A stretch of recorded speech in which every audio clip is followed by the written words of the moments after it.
Primo Levi, A Trégua, capítulo 10, Uma Curitizinha. O campo onde eu reencontrara, por puro acaso, mordo na rum, chamava-se Slutsk.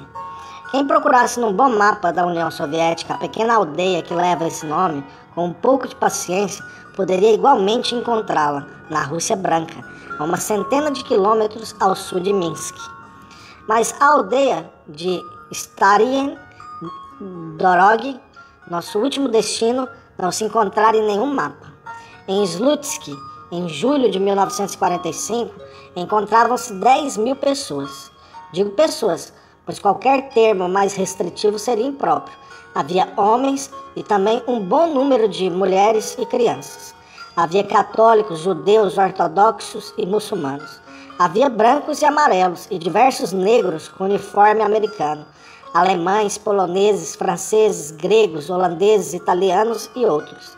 E além disso, alemães que pretendiam passar por austríacos, austríacos que se declaravam suíços, russos que se declaravam italianos, uma mulher vestida como um homem e até mesmo, visível na multidão maltrapilha, um general magiar com ilustre uniforme, litigioso, colorido e estúpido como um galo. Em Slutsk estávamos bem. Fazia calor, demasiado até. Dormia-se no chão. E se não havia trabalho, não faltava comida para ninguém. Aliás, o serviço do refeitório era maravilhoso. Segundo determinação russa, funcionava em revezamento. Uma semana para cada uma das principais nacionalidades representadas no campo. Comia-se num lugar amplo, luminoso e limpo. Cada mesa possuía 8 talheres. Bastava chegar à hora certa e sentar-se, sem inspeções, turnos ou filas. E logo chegava a procissão dos cozinheiros voluntários com pratos surpreendentes, pão e chá. Durante a nossa breve estada, os húngaros estavam no poder. Cozinhavam guisados na brasa e enormes rações de espaguete com salsa, muito cozido e desvairadamente açucarado. Além disso, fiéis a seus ídolos nacionais, instituíram uma pequena orquestra cigana. 6 músicos de aldeia, trajando calças de veludo e gibões de couro bordado, majestosos e suados, que começavam com o hino nacional soviético, aquele húngaro e o Hatikvá, em honra do forte núcleo de judeus húngaros, e prosseguiam depois com frívolas quizardas intermináveis, até que o último comensal tivesse deposto os talheres. O campo não era cercado, era constituído por edifícios decrépitos, com 1 ou 2 andares, alinhados nos 4 lados de um vasto espaço gramado, provavelmente a antiga praça de armas. Sob o sol luminoso do ardente verão russo, o lugar ficava constelado de gente adormecida, ou que se ocupava em catar piolhos, costurar as roupas, cozinhar em fogos improvisados. Grupos mais animados jogavam bola ou boliche. No centro, dominava um enorme barracão de madeira, baixo, quadrado, com 3 entradas, todas do mesmo lado. Sobre as 3 arquitraves, em grandes caracteres cirílicos, escritos com a mão incerta, estavam escritas 3 palavras: Mujskaya, Yenskaya, Officerskaya, vale dizer, para homens, para mulheres, para oficiais. Era a latrina do campo e, ao mesmo tempo, a sua característica mais saliente. No interior, havia somente um assoalho de tábuas desconexas e 100 buracos quadrados 10 por 10, como se fora uma gigantesca e rabelaisiana tábua pitagórica. Não havia subdivisões entre os 3 compartimentos destinados aos 3 sexos, ou se havia, desapareceram. A administração russa não se preocupava absolutamente com o campo, tanto que fazia com que se duvidasse de sua existência, mas devia realmente existir pelo fato de que lá se comia todos os dias. Em outros termos, era uma boa administração. Passamos em Slutsk uns 10 dias. Eram dias vazios, sem encontros, sem acontecimentos para ancorar a memória. Certa feita, experimentamos sair do retângulo das casernas e caminhar pela planície, recolhendo ervas comestíveis. Mas, passado meia hora de caminhada, parecia que estávamos no mar, no centro do horizonte, sem árvore, colina ou casa para escolher como meta. Para nós, italianos, habituados às montanhas, às colinas e à planície cheia de presenças humanas, o espaço russo imenso, heróico, dava vertigem e sobrecarregava o coração de lembranças dolorosas. Tentamos depois cozinhar as ervas que recolhéramos, mas os resultados foram escassos. Eu encontrara num sótão um tratado de obstetrícia em alemão, bem ilustrado, em cores, em 2 pesados volumes, e visto que o papel impresso é para mim um vício e que havia mais de um ano eu estava em jejum de leituras, passei as horas lendo sem método, ou então dormindo ao sol, em meio às ervas silvestres. Certa manhã, com velocidade misteriosa e fulminante, propagou-se entre nós a notícia que deveríamos deixar Slutsk a pé, para sermos alojados em Starie Dorog, a 70 quilômetros de distância, num campo onde havia apenas italianos. Os alemães, em circunstâncias análogas, teriam coberto os muros com cartazes bilíngues, bem impressos, especificando a hora da saída, o equipamento prescrito, o quadro da marcha e a pena de morte para os renitentes. Os russos, ao contrário, deixaram que a ordem se propagasse por si própria e que a marcha de transferência se organizasse por si mesma. A notícia provocou certa agitação. Foram 10 dias passados mais ou menos bem em Slutsk, durante os quais nos havíamos ambientados e temíamos agora deixar a extravagante abundância das cozinhas de Slutsk, quem sabe, em troca de uma condição miserável. Além disso, 70 quilômetros é muita coisa. Ninguém entre nós estava preparada para tão longa marcha e poucos dispunham de calçados adequados. Tentamos em vão obter notícias mais precisas do comando russo. Tudo quanto conseguimos saber foi que devíamos partir na manhã do dia 20 de julho e que o comando russo, na acepção da palavra, parecia não existir. Na manhã do dia 20 de julho, encontramos-nos reunidos na Praça Central, como se fora uma imensa caravana de ciganos.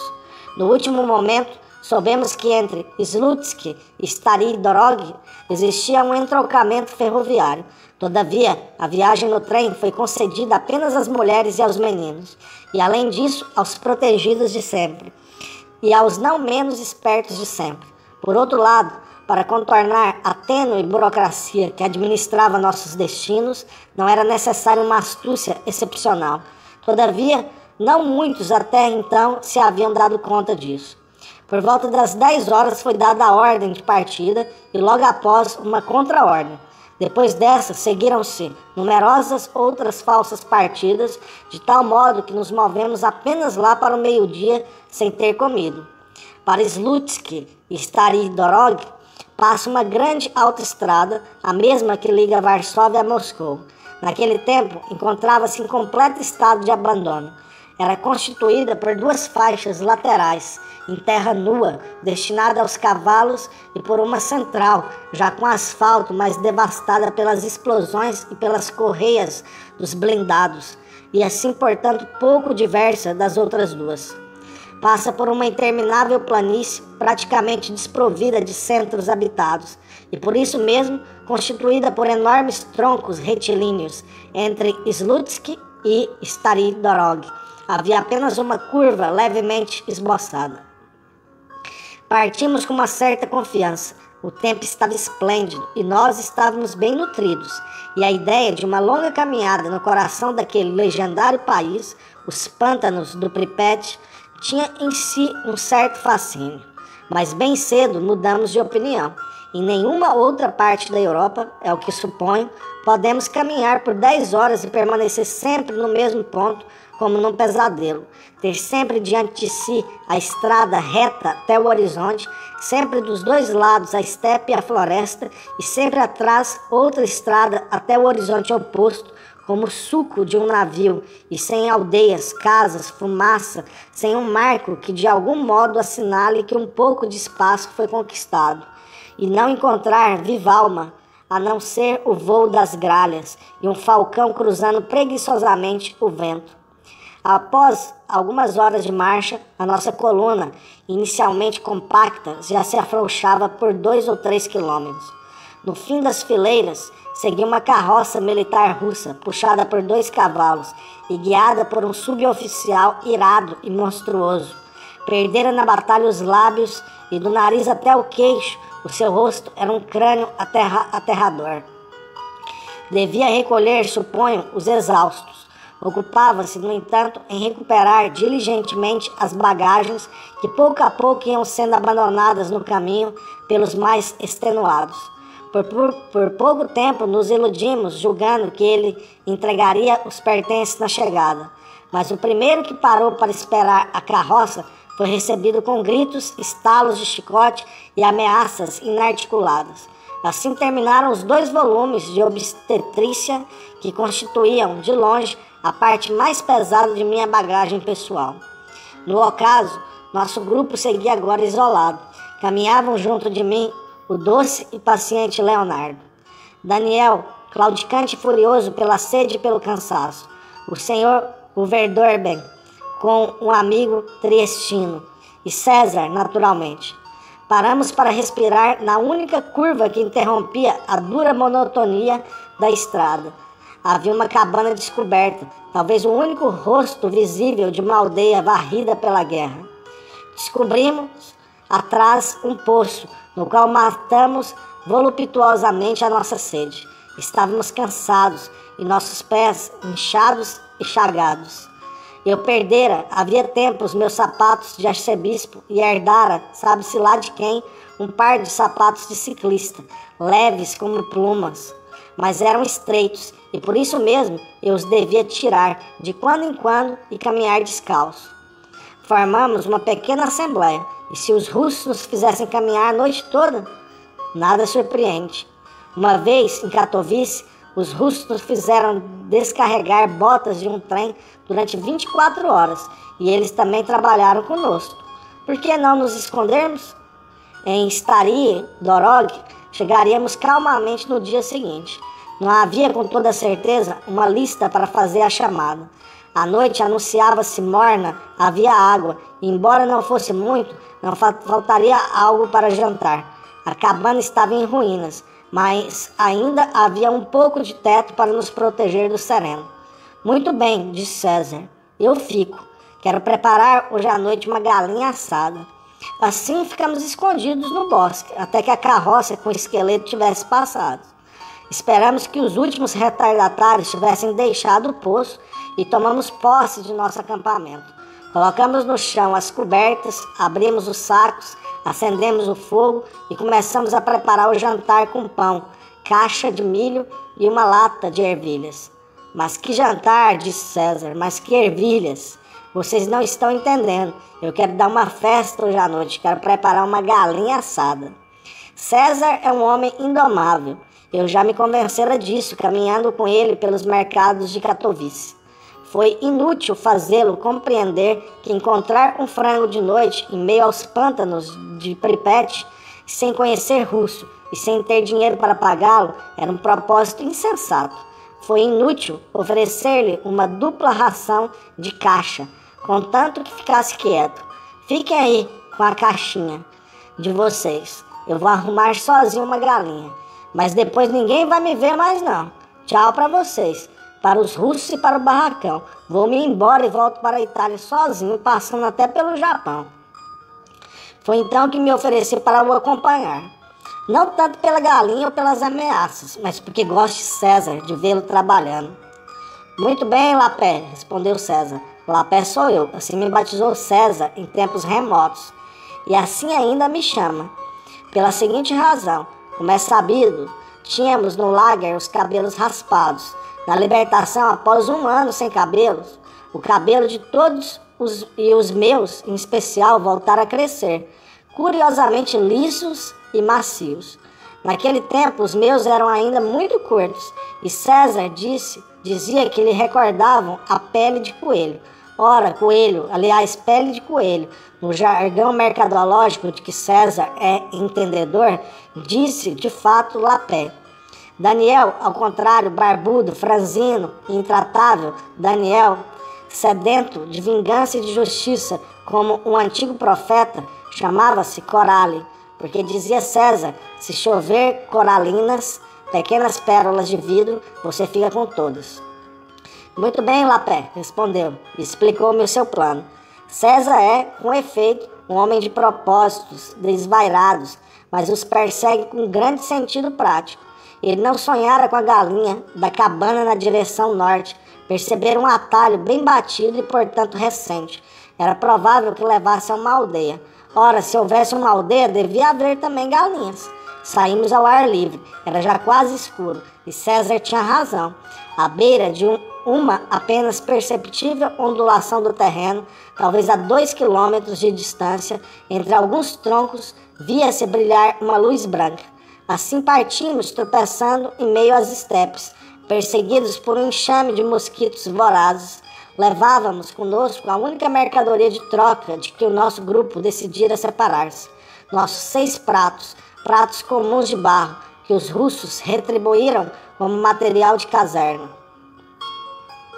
Caminhávamos na escuridão, atentos para não perder o caminho, e gritávamos a pequenos intervalos. Da aldeia não respondia ninguém. Quando chegamos a uma centena de metros, César parou, tomou fôlego e gritou: Ei, russada! Somos amigos, Taliansky! Vocês têm uma galinha para vender? A resposta chegou dessa vez, um relâmpago na escuridão, um golpe seco e o chiado de uma bala, poucos metros acima de nossas cabeças. Eu me atirei ao chão, devagar, para não quebrar os pratos. Mas César, furioso, permaneceu de pé. Que diabo, já disse que somos amigos, filhos de uma boa mulher. Deixem falar, queremos uma franguinha, não somos bandidos. Não somos Deutsche, somos Italiansky. Ao acontecerem outros disparos, e já se entreviam perfis humanos na beira da colina, aproximamo-nos cuidadosamente, César à frente, continuando seu discurso persuasivo, e eu atrás, pronto para atirar-me no chão mais uma vez. Chegamos finalmente à aldeia. Não havia mais do que 5 ou 6 casas de madeira ao redor de uma praça minúscula, onde nos esperava toda a população, umas 30 pessoas, na maioria velhos camponeses, depois meninos, cães, todos visivelmente alarmados. Assomou da pequena multidão um grande velho barbudo, aquele dos tiros, e empunhava ainda o mosquete. César considerava já terminado o seu papel, que era aquele estratégico, e me chamou às minhas funções. Agora é a sua vez. O que é que você está esperando? Vamos, diz que a gente é italiano, que a gente não quer machucar ninguém, que a gente quer comprar uma galinha para assar. Aquela gente olhava para nós com desconfiada curiosidade. Parecia que estavam persuadidos de que, mesmo trajados como 2 foragidos, não devíamos ser perigosos. As velhinhas deixaram de murmurar e até os cães se aquietaram. O velho com fuzil fazia-nos algumas perguntas que não compreendíamos. Da língua russa, eu não sei mais do que uma centena de palavras, e nenhuma delas se adaptava à situação, exceto Italiansky. Assim repeti, Italiansky, diversas vezes, até que o velho começou a dizer Italiansky para benefício dos circunstantes. César, entretanto, mais concreto, tirara os pratos do saco, colocara 5 deles bem à vista do chão, como no mercado, e segurava o cesto na mão, batendo na borda com a unha, para fazer ouvir que soava bem. As camponesas olhavam, divertidas e curiosas. Tarelki, disse uma. Tarelki dá, eu respondi, feliz por ter compreendido o nome da mercadoria que oferecíamos. Foi quando uma delas estendeu a mão, hesitante, para o prato que César ia mostrando. Ei, está pensando o quê? Disse este, retirando-o vivamente. Não é um presente.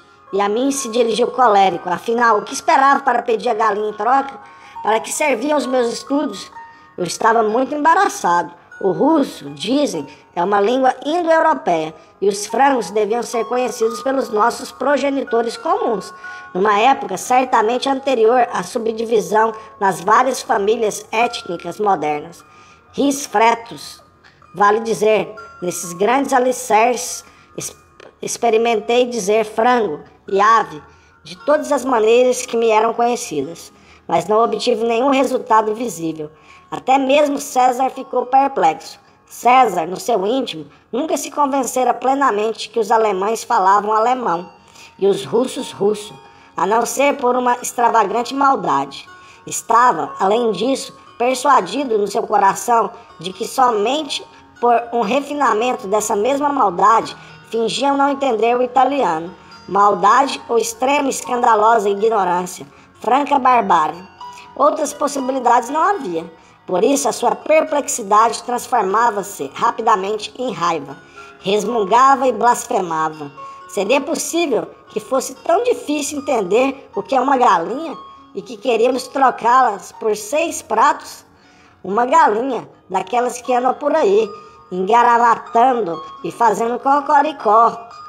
E sem muita confiança, carrancudo e amuado, exibiu-se numa péssima imitação dos hábitos do frango, agachando-se no chão, raspando com um pé e depois com o outro e bicando aqui e acolá com as mãos em punha. Entre a imprecação e outra, também fazia cocoricó, mas como é sabido, essa interpretação da voz galinácea é altamente convencional, circula exclusivamente na Itália e não tem curso em outras partes. Por isso, o resultado foi nulo. Olhavam para nós com olhos atônitos e certamente nos consideravam loucos. Porque, qual for o objetivo, deixamos os confins da terra para fazer misteriosas palhaçadas em sua praça? Já furibundo, César esforçou-se inclusive para pôr um ovo. Ao mesmo tempo, os insultava de maneiras fantasiosas, tornando, assim, ainda mais obscuro o sentido da sua representação. Diante do espetáculo impróprio, o falatório das comadres subiu uma oitava e se transformou num ruído de vespeiro perturbado. Quando vi que uma das velhotas se aproximava do barbudo e falava nervosamente com ele, olhando para nós, percebi que a situação estava comprometida. Fiz com que César se levantasse de suas inaturais posições, acalmei-o e com ele me aproximei do homem. Disse-lhe, por favor, por obséquio, e o conduzi a uma janela na qual uma luz de lanterna iluminava um retângulo de terreno. Aqui, penosamente, consciente dos muitos olhares desconfiados, desenhei no chão uma galinha, completa, com todos os seus atributos, inclusive com um ovo atrás, por excesso de especificação. Depois me levantei e disse, vocês pratos, nós comer. Seguiu-se uma breve consulta. Depois saiu do ajuntamento uma velha com olhos brilhantes de alegria e de argúcia. Deu 2 passos para frente e com a voz aguda pronunciou, cura, curitsa. Estava muito orgulhosa e feliz de ter sido ela a resolver o enigma. De todos os lados explodiram risadas e aplausos e vozes. Curitsa, curitsa! E nós também batemos as mãos, tomados pelo jogo e pelo entusiasmo geral. A velha se inclinou como se fora uma atriz no final de seu papel. Desapareceu e tornou a aparecer após alguns minutos com uma galinha na mão já despenada. Balançou-a burlescamente sobre o nariz de César, como contraprova, e vendo que ele reagia positivamente, deixou-lhe a presa, recolheu os pratos e os levou embora. César, que entendia da coisa porque tivera a seu tempo uma banca em Porta Portese, assegurou-me que a curitzinha era bastante gorda e valia os nossos 6 pratos. Nós a levamos para a barraca, acordamos os companheiros que já haviam adormecido, voltamos a acender o fogo, cozinhamos o frango e o comemos com as mãos, porque já não possuíamos os pratos.